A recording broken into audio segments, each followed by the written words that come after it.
alaikum, Bismillah ar-Rahman ar-Rahim, and greetings to everybody joining us today. We're hoping to have a discussion about hope. And the title of this discussion is loosely, Hope is the Elixir to the Eternal. Now, hope is something that none of us can seem to live without. But today we hope to unpack what hope actually might mean in the bigger picture. Is it related to happiness? What is it why is it, and where does it come from? Where does this drive come from that continuously goes back to hope? We always seem to hope that tomorrow will be better, that the next year may be better. And this is what our discussion today we hope will unpack. Sorry, I'm not making deliberate puns about hope here. Alhamdulillah, shukrillah. Now, of course, in Arabic, we have several words that stand for hope. We have amal, and we have raja, and we have also tamannun, perhaps. So I'm hoping that in the course of the discussions that, especially Adnan being the best Arabist among us here, will unpack those meanings and the nuances and the shades of meaning.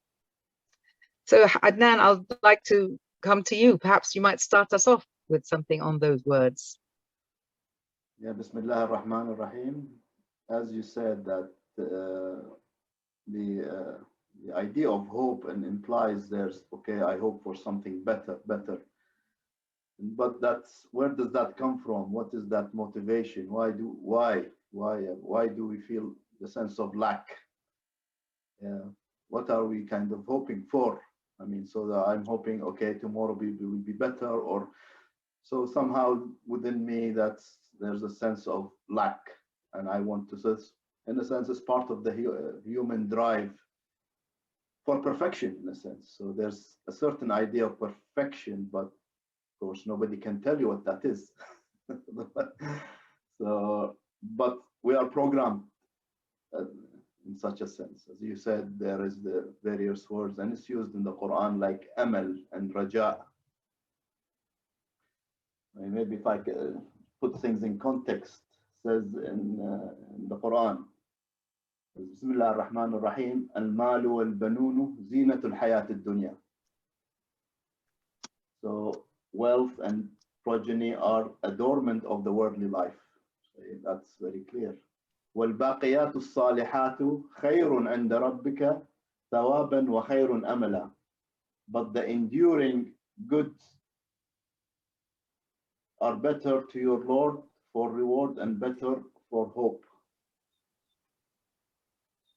So we have these two sides of the nature of the Hayat al-Dunya is all about, ownership and continuity, Malu al-Banun, Sheikhna.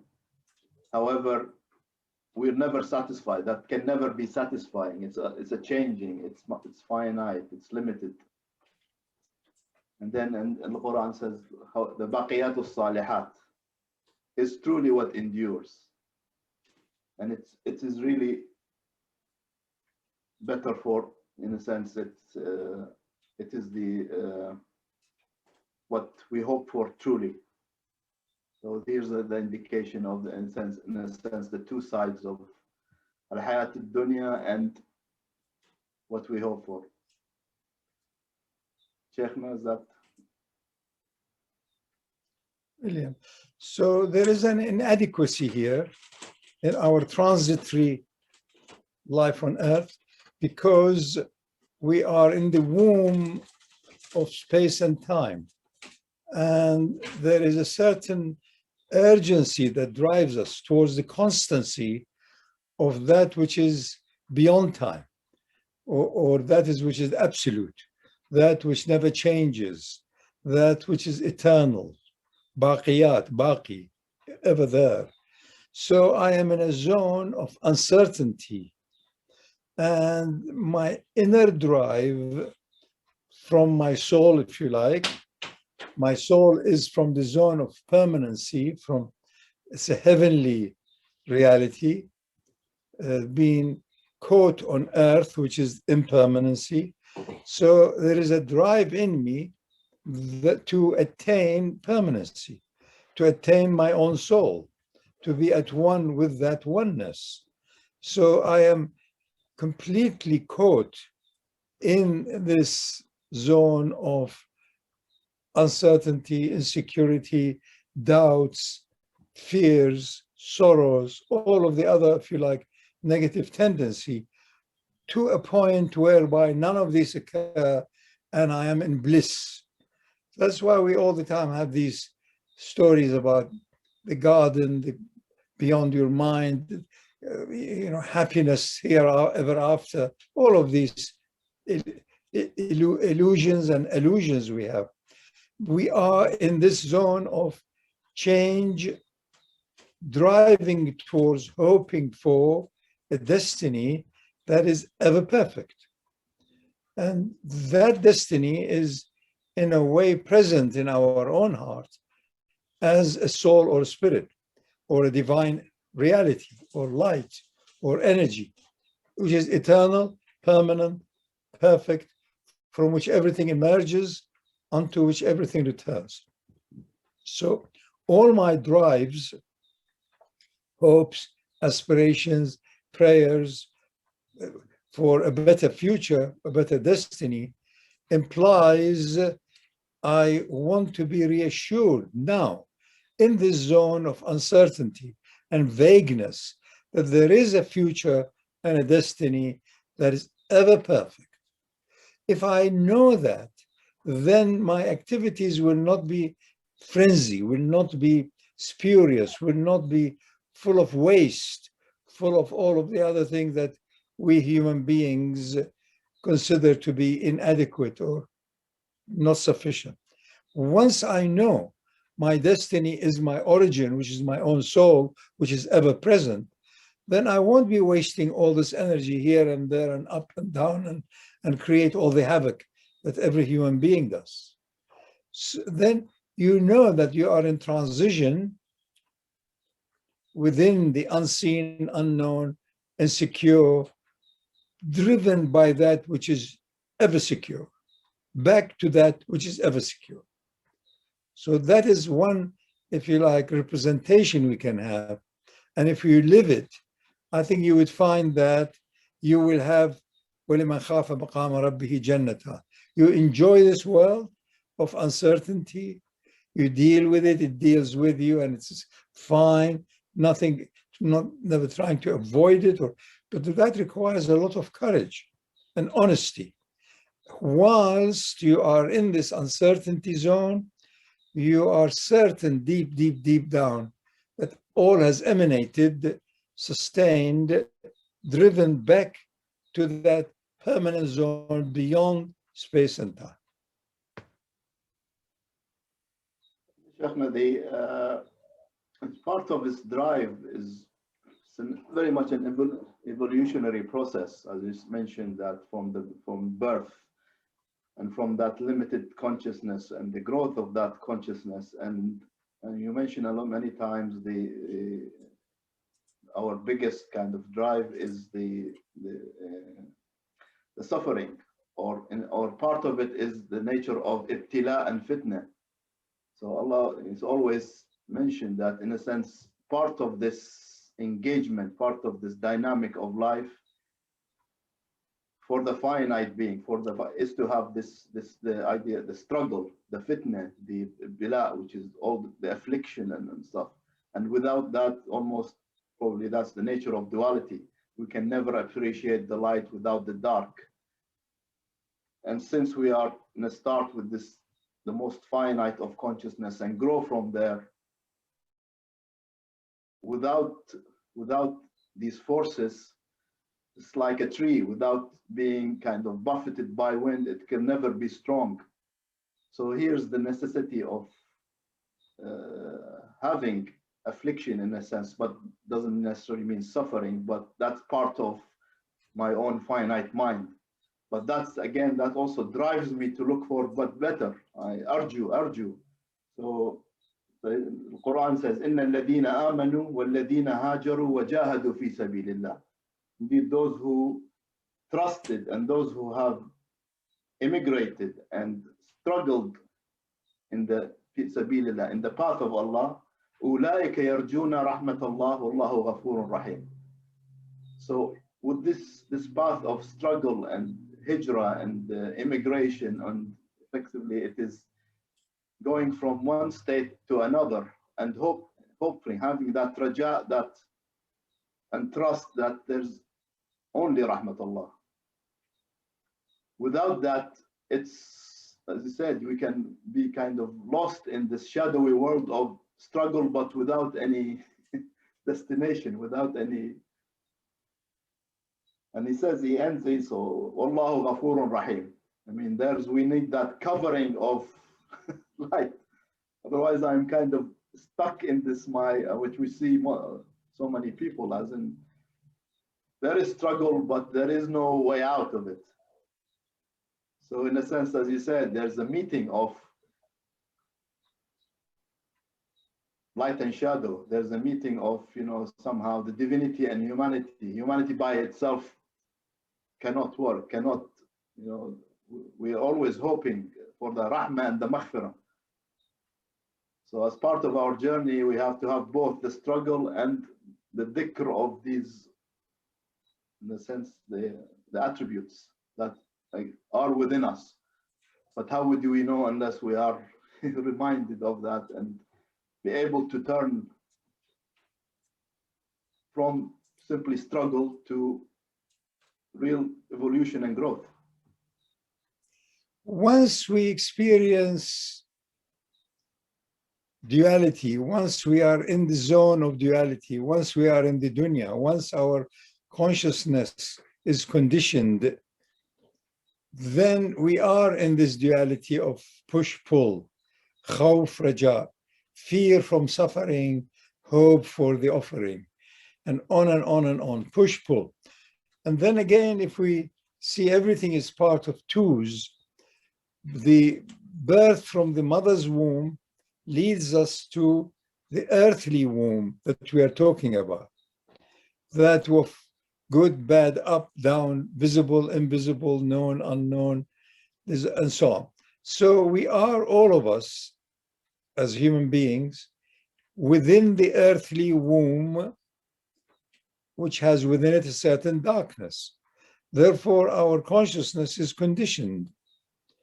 And otherwise, there won't be, if you like, connectedness with others, with neighbors, with families.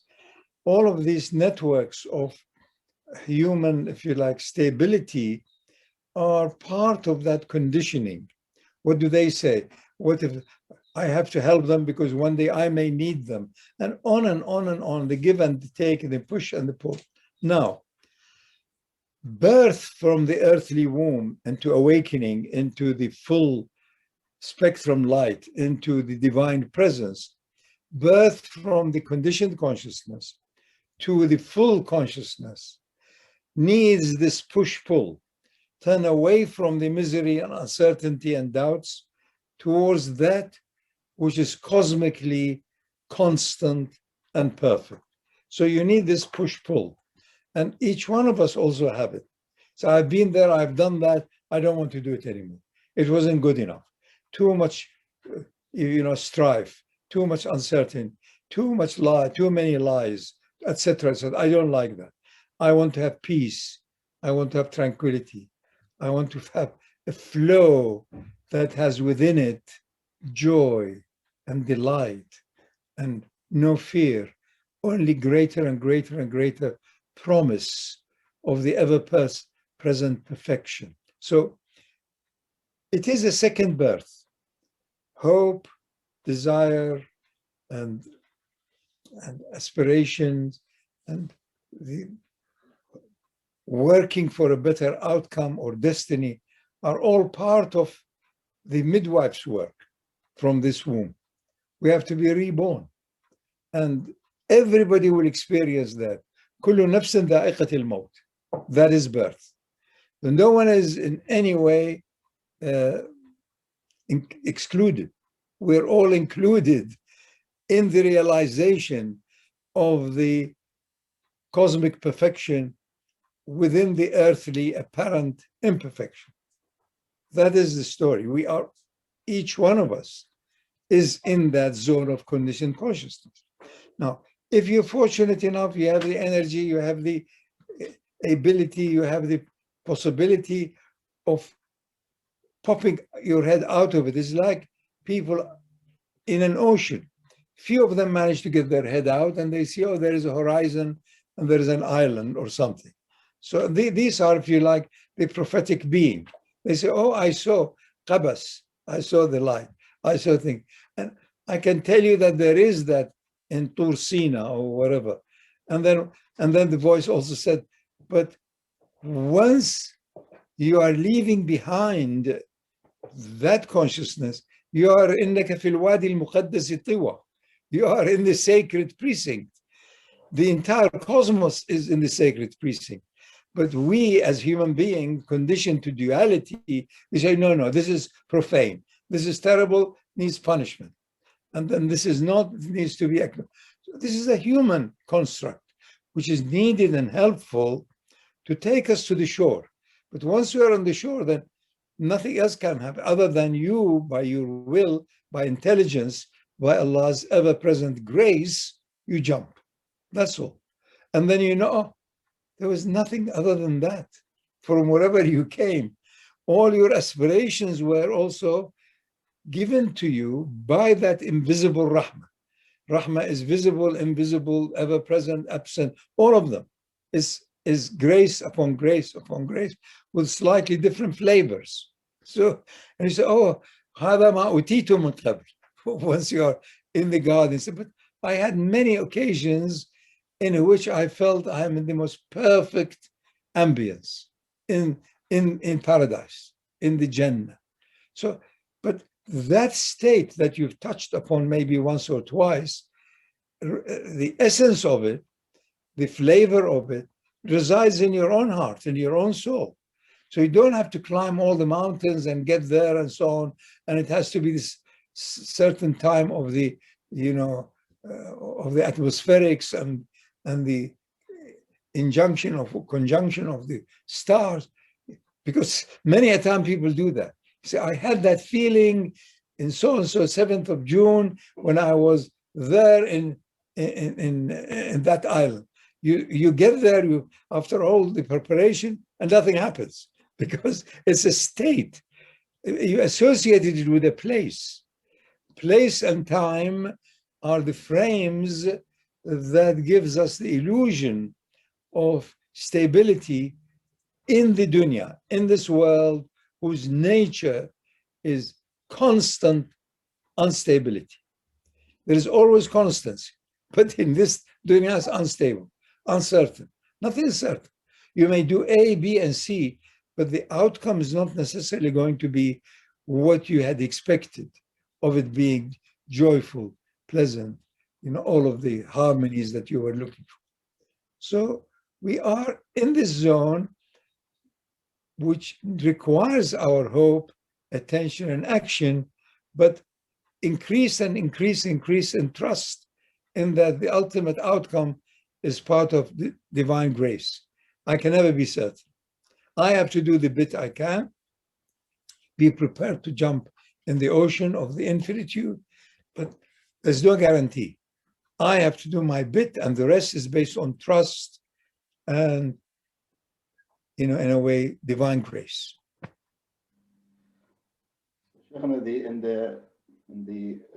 So at the same time, we're in this zone of duality, as you said, the push-pull and in a sense, if I am to discover this place of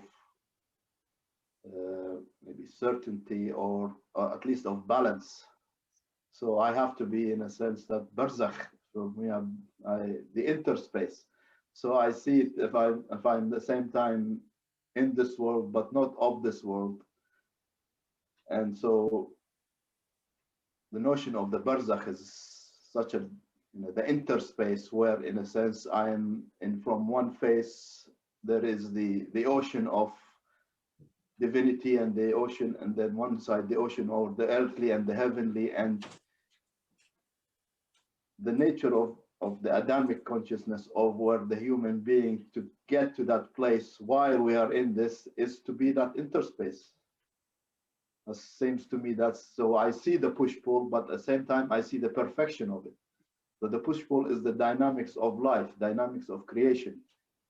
It's, let's say, the action of, or the activity and of the divine attributes that are, say, it's beaming from beyond the beyond. But same time, I'm witnessing that.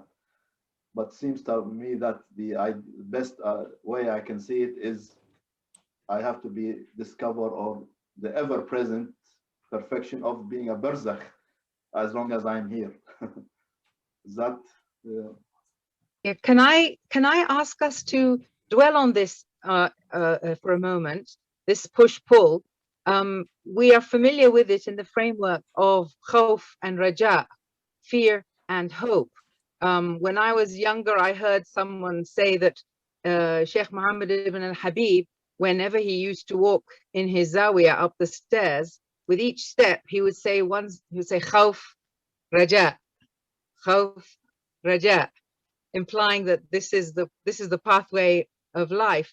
And in the Lantern of the Path, Imam Ja'far Sadiq's book, there is one of the chapters which is called Fear and Hope. There's a little bit in there which I would like to share and ask both of you to comment on, because it starts off, the first line, it says, fear is the custodian of the heart and hope is the intercessor of the self. So that's a fascinating idea, that you do need both.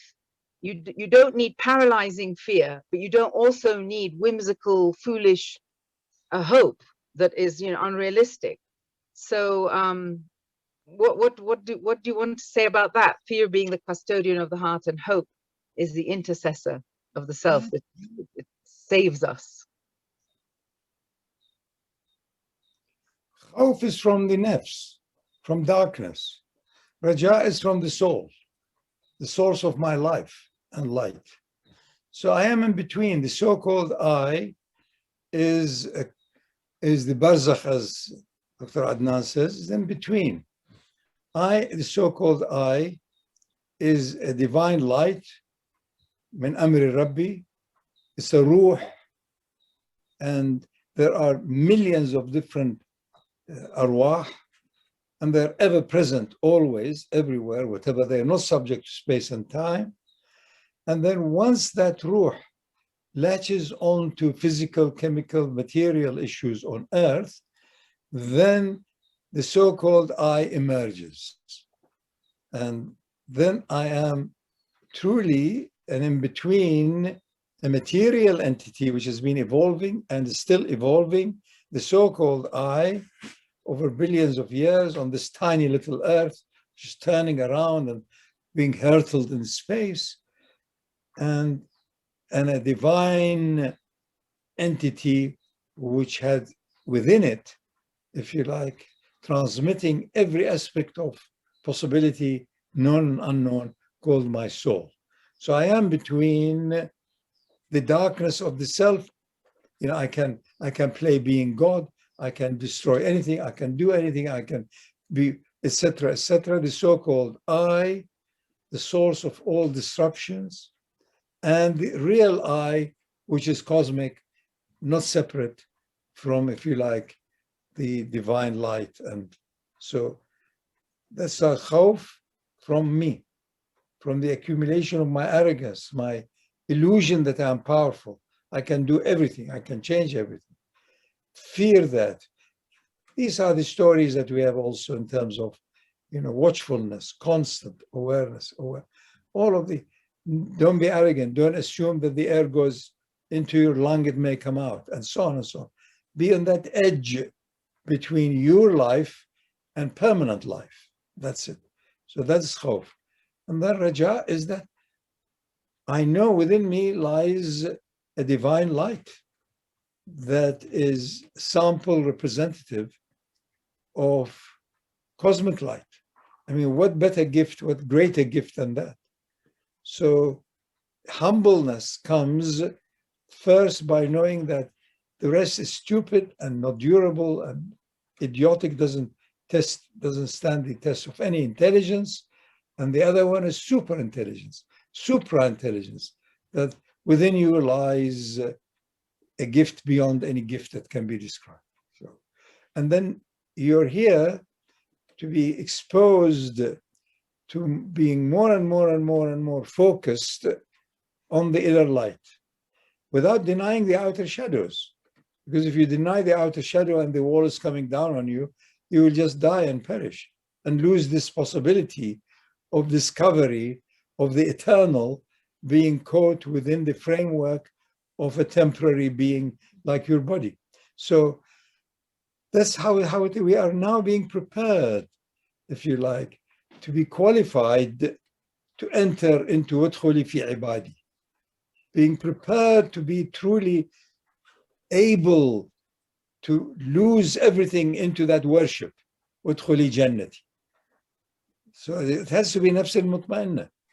It has to be the self that has given up itself. It is certain that its master is the most perfect, the most ever-present, the most loving cosmic being.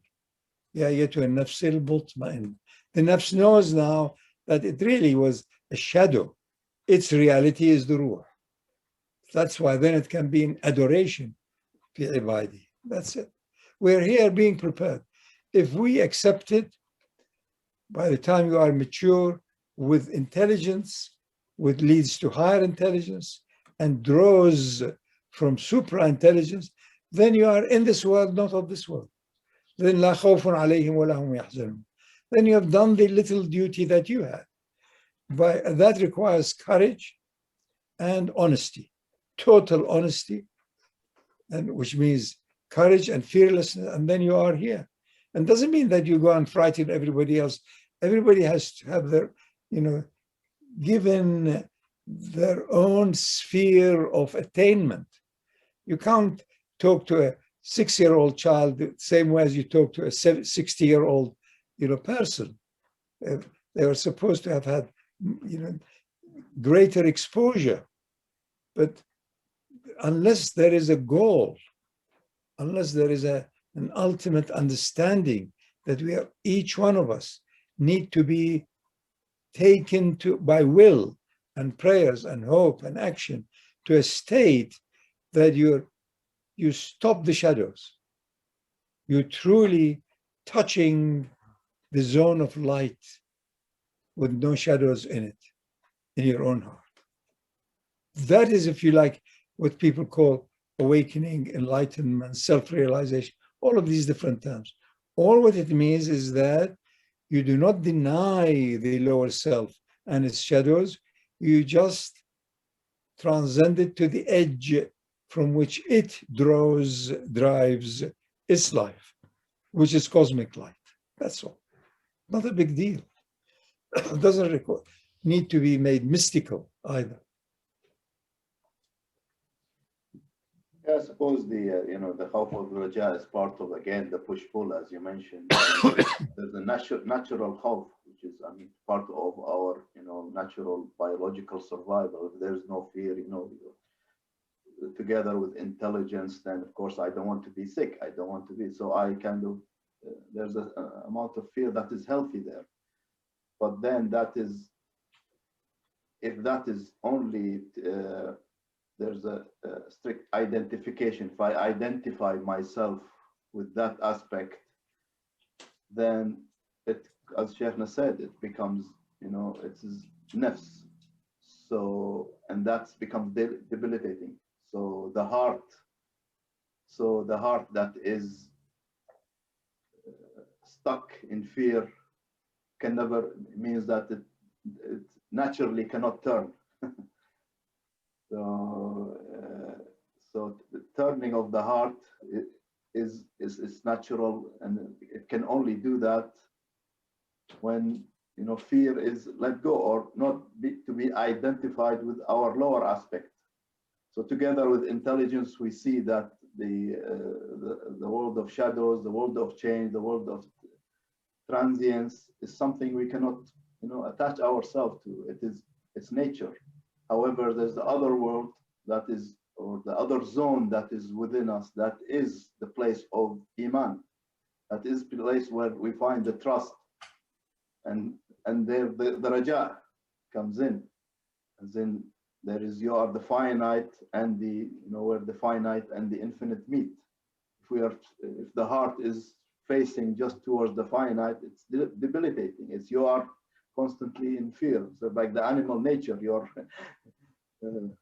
eat or be eaten kind of thing. But the other zone, where there is zone of eternal life, again, is that it's only seen by the heart who's able to turn and see the magnificence of creation, and as I said, rise above that the finite aspect.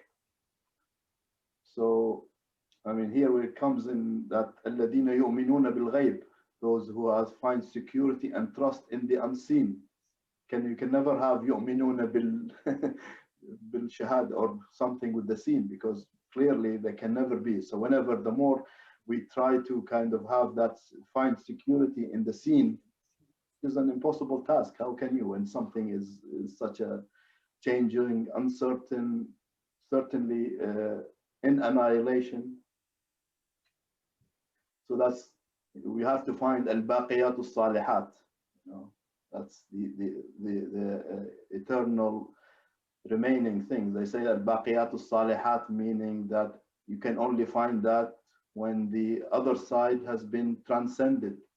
So the fana of the limited and baqa of the, or fana of the attributes of the human, the finite, into the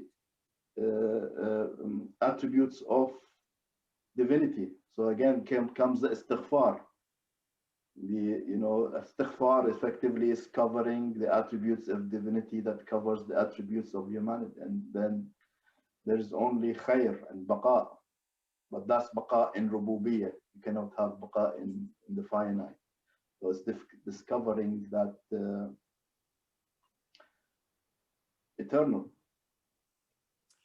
We have a wonderful metaphor in the Quran about the creation of Adam and Hawa in the garden, where there was no need for them. There was nothing.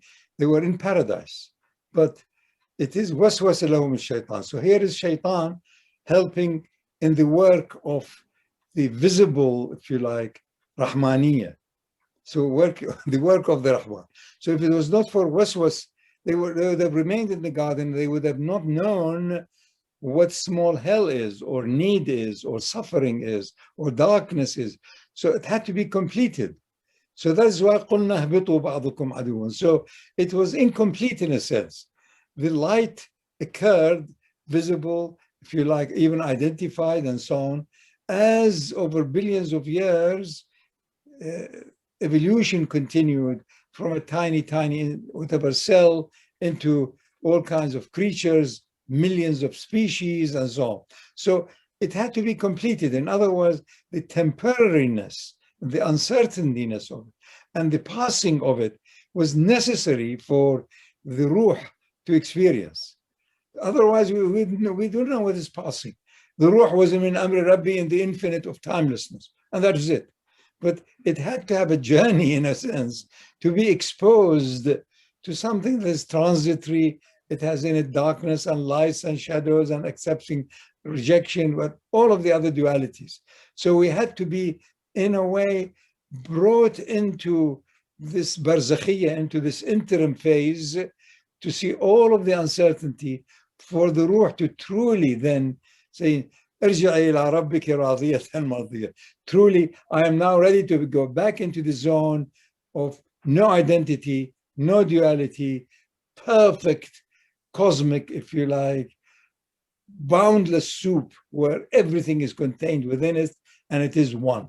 Before also the emergence of differentiated oneness occurred. So it's a completing of the journey. So we are now in the last stage of that cycle, And they say, no, thank you, Allah, you know it all, you've done it all, I've been experienced. I tried my best to have khawf and raja. I don't want to suffer. You have designed me not wanting to suffer. And you designed me wanting to have my original home, which was paradise. I'm yearning for it. But now I know it's already there in my own heart. And it can only be done by a magnificent, powerful creator, multifaceted creation within me. So I am now in utter ecstatic state of ibadah and ubudiyyah. And if I live longer, if I live shorter, that's it. You have shown me by excluding that which is unacceptable. You've showed me by putting in me choice and what is good and what is bad. So you have prepared it. So done. هذا من أمر ربي. That's it. So I'm getting the picture now that it's not hope is not only an implicit drive that is kind of wired into us, but it's also a virtue in behavior, and tempers our behavior as well. And so it's something that we can actually strengthen, perhaps through knowledge or awareness of our own incapacities. Is that so? Can we strengthen hope in us if we are tending to be melancholic and despairing or forgetful? How do we strengthen hope? There's also false hope. There can be exactly. False, yeah, I mean, even the Quran. I mean, if I can find this, it says in this verse, "دارهم يأكلوا ويتمتعوا ويلههم الأمل فسوف يعلمون."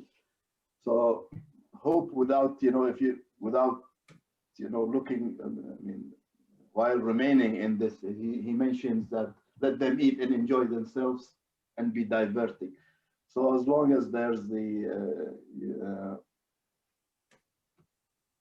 I guess there's no real orientation, without correct orientation towards something that is higher, not simply within this domain of time and space.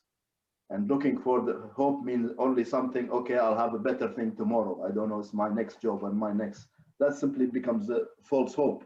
You're trying to find something within the same zone of adversity and suffering and transience. But where is that other, if there is no orientation towards that something that is not in time and space, which is called the vertical, then it remains false hope. But true hope here is related to the real return. لعلهم يرجعون. We have, inflicted them with that adversity, diversity and adversity. They go together. If I refer to high, it says وَقَطَّعْنَاهُمْ فِي الْأَرْضِ أُمَمًا. So we have divided humanity into diversity, all kinds of. منهم الصالحون ومنهم دون ذلك. Some are good and some are not, or some are less. وبلوناهم بالحسنات والسيئات. And there in this, we tested them with good and bad and the bad. So this push-pull again. So we have, as long as you have diversity, there is adversity. So within that zone, where's the hope? I mean, you can see, humanity, it's as long as tribally driven, ego-driven, then it will remain in that. I mean, look at the Arabs and Islam and Medina. Remember, Aus and Khazraj. It's only that stuck in that tribal in Quraysh on one side. Of course, they never managed to get rid of it because it continued. But it's only with the advent of that prophetic light that says, hey, there is no tribe. There is no tribal centric. There is no ethnic. That is at the zone of this adversity and diversity. Look, there is that other zone. It's beyond that. عند الله لعلهم يرجعون, he says. He says لعلهم يرجعون. So we have this diversity and adversity. They will suffer pain, they will suffer things, and until they say maybe لعلهم يرجعون. Of course, يرجعون cannot be something in time, otherwise it's what is this rujuu'? What is this return? It means it has to be returned to an origin that is beyond these. So diversity, and then you can see how how the benefit of the trial. The trial is not simply a matter of testing; it is the trial of going from childhood to maturity, to adulthood, to maturity, to wisdom, to the ever-present light. Otherwise, it doesn't make sense. So again, all these elements come together without, that aspect of yarji'un, rujur, or he says also, rudduhu ilallah. Whenever you find conflict between yourself, he says, rudduhu ilallahi wa rasulih. Go to that place of where, that is beyond this constant adversity, because you only see differences. So clearly you want to be better. I have a hope to be better, but in the false sense of hope. But when you see the light, and or there's true illuminations from Allah or Rasulullah, then there is no longer this. Then there is, your enemy becomes as if he is your friend. أدفع بالتي هي أحسن فإذا الذي بينك وبينه عداوة. Push, bring forth which is best, أحسن, and see what happens. You see, as your enemy suddenly wants to be like you. I mean, if you are among people of light, then you can have no option but to be infected by that. And if you're in the opposite way, if you're around, people of disturbance and adversity, then you are pulled towards that. So Iman, Islam, Iman, Ihsan, the progression towards perfection has to be there. I hope that's good. You can also imagine hope as being countless sphere within sphere within sphere. If you are afflicted with some ailment, your hope is immediately within that sphere, to be able to breathe better, or have less of a fever, or if you're hungry, to have less hunger, and so on. So until better emotions, better harmony, better connectedness. So it becomes wider and wider and bigger sphere, until you're at the edge of it all and you don't know what hope is. What are you talking about? It is as it is. So what do you want? Read it. This is how it is. There is the bad and the good and in between, and there is worse bad and better good. And all of it is there, but higher consciousness transcends all of these minor earthly, lower level, if you like, which are, if you like, the playground of your spiritual infancy. And then there comes hope about what? Wasn't Allah before? Wasn't Allah now? Isn't Allah in the future? What are you talking about? Kan Allah wa baqi Allah. So what are you hoping? But you go to the lower sphere. No, I am hoping that my pain is less, so I can transcend my mind. I can meditate or pray better. Good, that's fine. But then this is all transitory. Ultimately, it all emanates from the same eternal source. And all the great ones who've been exposed to supreme consciousness have admitted it. In hiya illa fitnatuk. He nearly was about to dislodge the head of his brother, who couldn't cope with the rebelliousness he was facing. So he comes back and says, everything is ruined. So he nearly dislodges the head of Harun, and then a light strikes him from the, if you like, higher consciousness. He says, oh, God, this is all your plot. You're making me, you've enabled me to act so foolishly, nearly dislodging the head of this poor fellow. He did his best. This was his limitation. And Allah Ghafoor. But are you Ghafoor? So he stops halfway. All of it is fitna. Kullun min andillah. Watch out. Don't just blame and claim. As a child, you have to blame and claim. Yeah, no, this is hot, I don't want.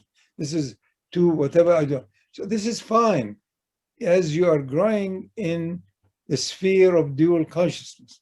A point comes, then you do discriminate, but you don't judge it. You see perfection. You see perfection upon perfection upon perfection. So you're really, truly a witnesser of perfection. And then goes back again to the prophetic profile. Inna arsalnaka shahidan. You have to witness it.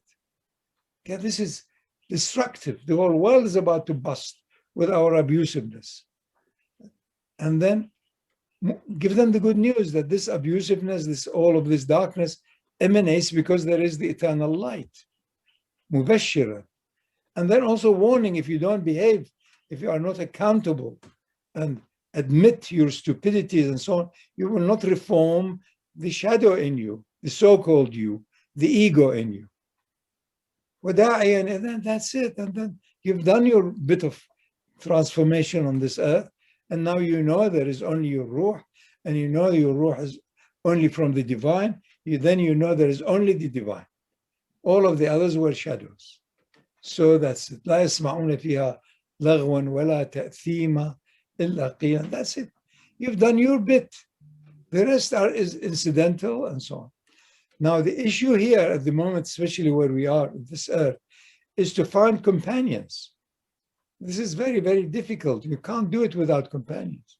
You need friends. You need to be in a hall of mirrors that reflect you as near as possible accurately. Not in a hall of mirrors that exaggerate your head and so on, and you laugh. It doesn't work. You need to be with people who accept the dunya for what it is, not denying it, not denying themselves also, the good and the bad of it, but more and more calibrating it with the ever-presence of the light of Akhirah. This is what is needed, that balanced state in this world, not of this world.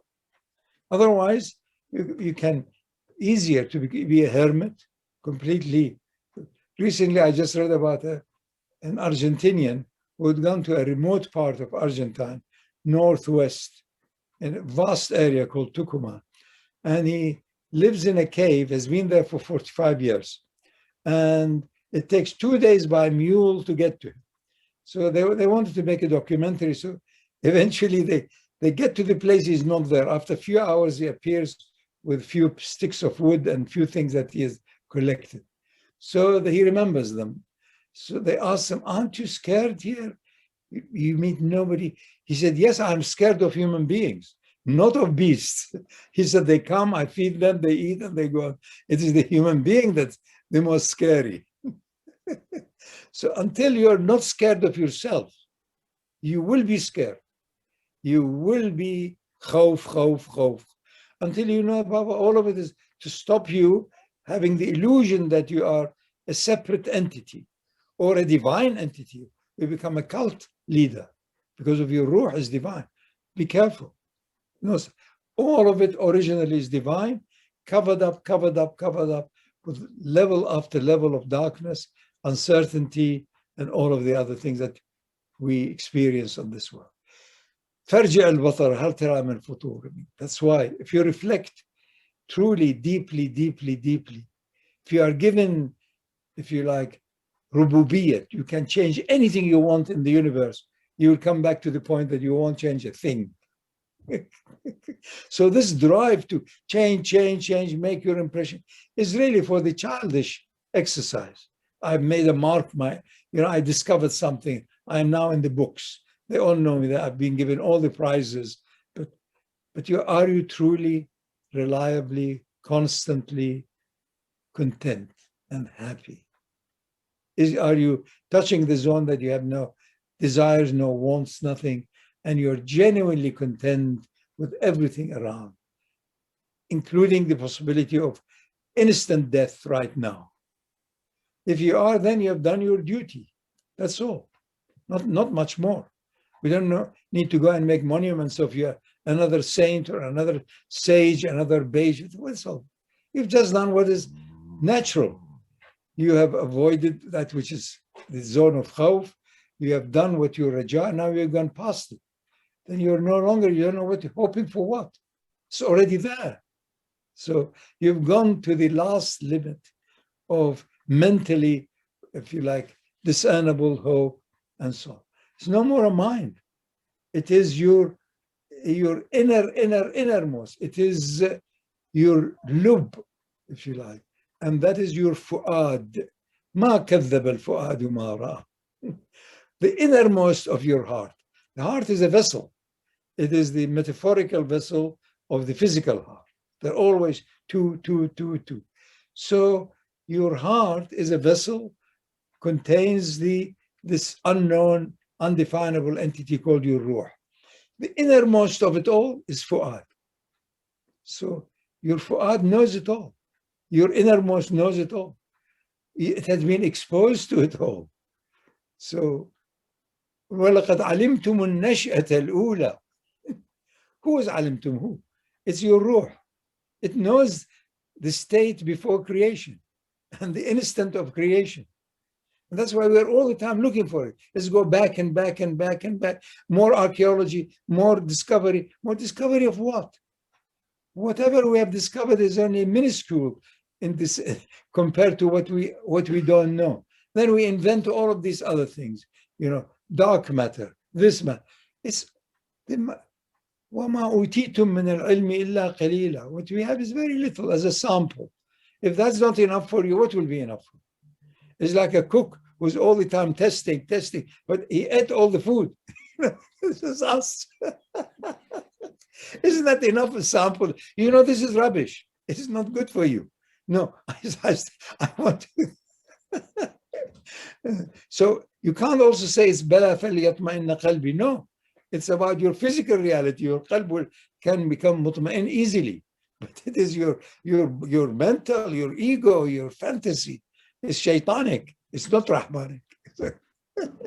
And we really must see it and laugh at the magnificent, if you like, humor of it all. You are given that which is beyond any measure. And yet you are all the time trying to have a larger diamond, a larger, crystalline carbon, on and on and on. But you must really laugh at the stupidity of the shadow of the human being. And the light is magnificent.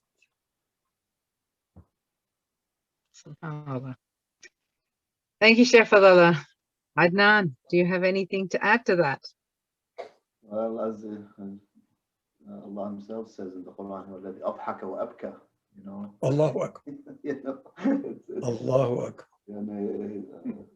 وَأَنَّهُ هُوَ أَضْحَكَ وَأَبْكَى. How both the laughter and the crying is, even that is from the source, because you see yourself and you see, as you're doing now, you see that aspect of the ridiculous and that what we do to ourselves, and it's the laughter and they go together. You see, and that state was not accessible, available in Jannah. So we had to go, we had to come down in order to get to the, if you like, outer skin of it. We love blah, blah, blah, and all of that. So as we see it, and it's ridiculous. So that we've been given the full spectrum due to the dunya, due to azallahum ash-shaytan. Really, then you've seen it all. And that's what else is there other than by will and by grace of Allah, returning to origin, which is ever present. Khalas. So it's done. SubhanAllah. Thank you. I would like from both of you, we're starting with Adnan first and then ending with Shaykh Fadhlalla, if you don't mind, because the title of this discussion was Hope is the Elixir of Life. And we've seen the dynamic interaction between hope being balanced by fear. What can you say to somebody to help restore themselves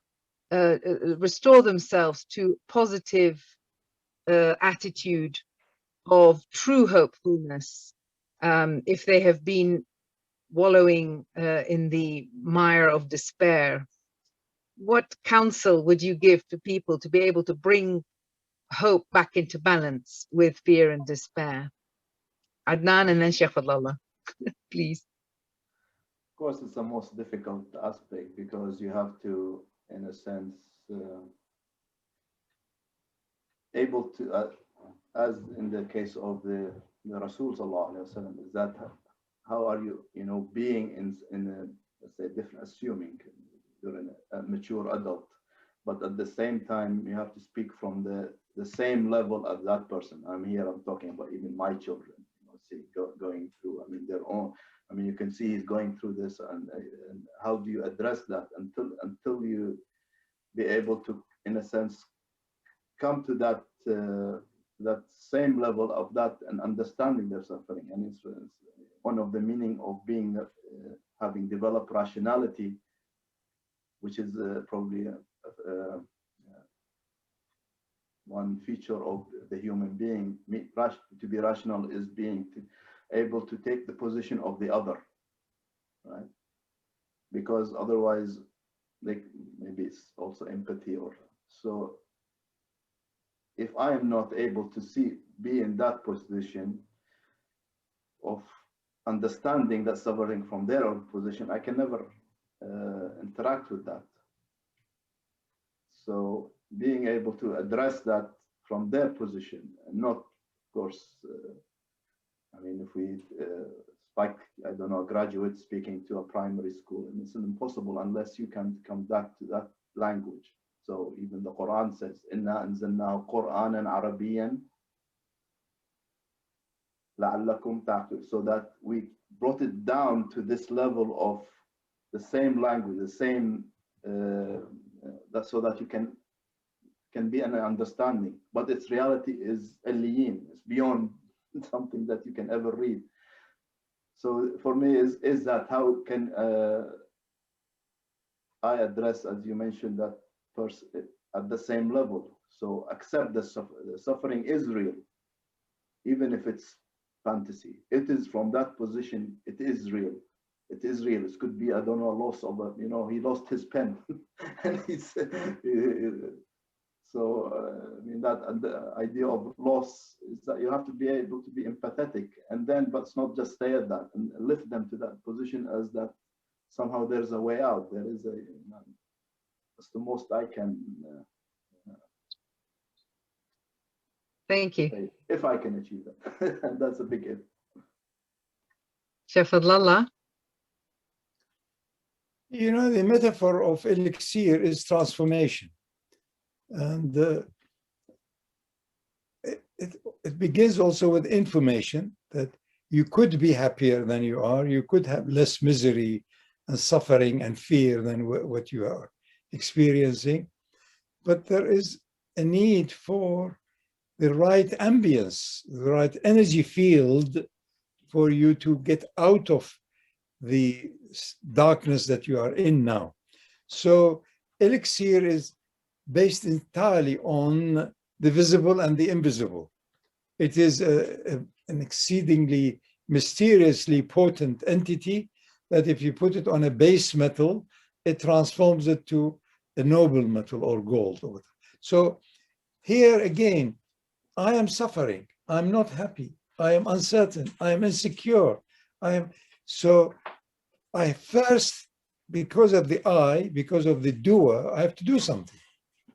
Change it, get out of it, apologize, move away, whatever. You need to start with outer, with action. And then as you do whatever you can up to a point, no more. If you continue that action zone and the outer zone, you will end up with more frustration, more anxiety, more stress, more depression, as the whole world is now. So you do what you can in the action zone, and then sabr. Sabr is the elixir. Sabr is patience. Patience is timelessness. You stop time. What is 1,000,000 years? This tiny earth has taken billions of years. Go into billions and billions and billions. Stop it. Doesn't matter. There you need faith that from where you came, the unseen, you return back. That means after death, there are none of the worries and the sufferings you've had. So die. Die mentally, die whatever. Die to your concerns and anxieties. Stop it. You have brought it about. You are creating more and more and more that agitation. So sabr. Stop. Think it may happen 10,000 years. Or after, stop it. And then you're neutralized. And then you can start again. You can say, what can I do? So you have to recalibrate all the time. Otherwise, suffering, fears, anxieties, sorrows will overwhelm you. And you don't like to be overwhelmed. You like to, in every way, to be available, accessible, and able to see things for what they are, including what is inside you. anxiety, concern, love and fear of reputation. Stop it, die. Soon they will forget you anyway, no matter how great or how insignificant you were. Millions and millions and millions have come and gone. Where are they? What have they done?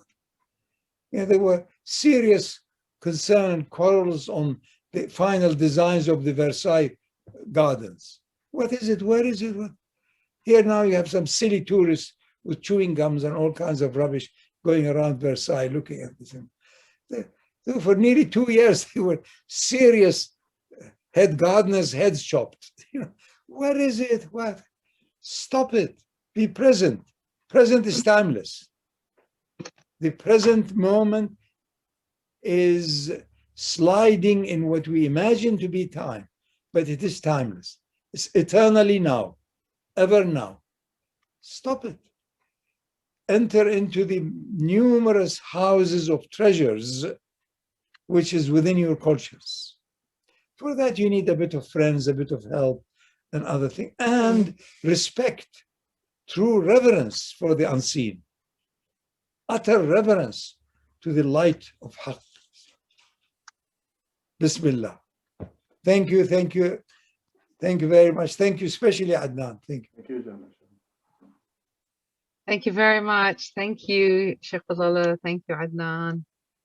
MashaAllah, alhamdulillah, shukrillah. I hope our listeners have benefited today from this incredible sharing of the depth and breadth of hope.